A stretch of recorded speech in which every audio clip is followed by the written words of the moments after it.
exemple, il y a des gens, par exemple, qui sont en France.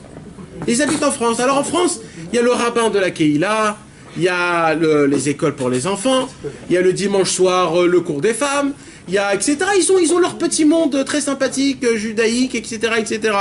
Ils ont les vacances qui sortent ensemble, etc., etc. C'est tout très sympathique. Ils se sentent le juif le plus super bien qui puisse exister.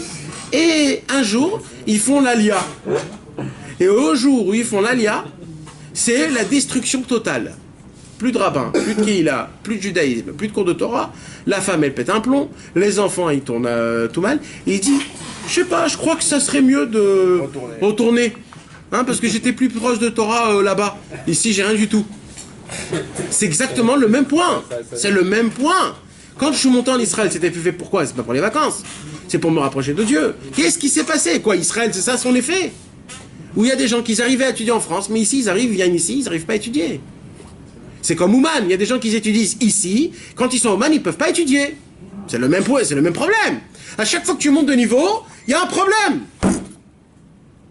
Comment on fait? Oui, mais c'est par rapport à la puissance du niveau. Alors Rabbi Nachman, il nous dévoile un secret.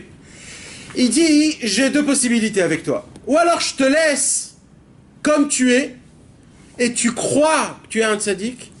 Je vais te laisser, soi-disant, te lever Chatzot, mais toutes tes mauvaises midotes, tout ton mauvais sang, toutes tes ta'avot, ils seront toujours avec toi. Ta colère, elle sera encore là. Ta méchanceté, elle sera encore là. Et un beau jour, ça va sortir. Hein, parce que ça part pas, ça reste.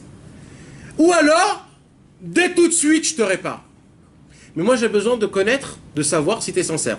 C'est quoi pour moi la sincérité? C'est faire le premier pas. Tu fais le premier pas, au moment où tu fais le premier pas, tu rentres dans ma chambre de opération et je t'opère, frère.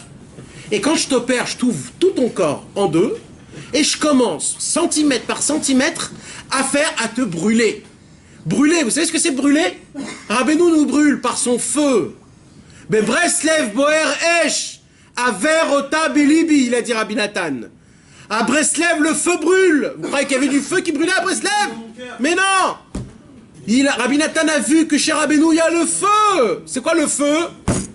C'est le feu qui cuit, il nous consomme, il nous crée, il arrive à nous faire sortir les bonnes choses qu'on a en nous, et automatiquement les mauvaises choses.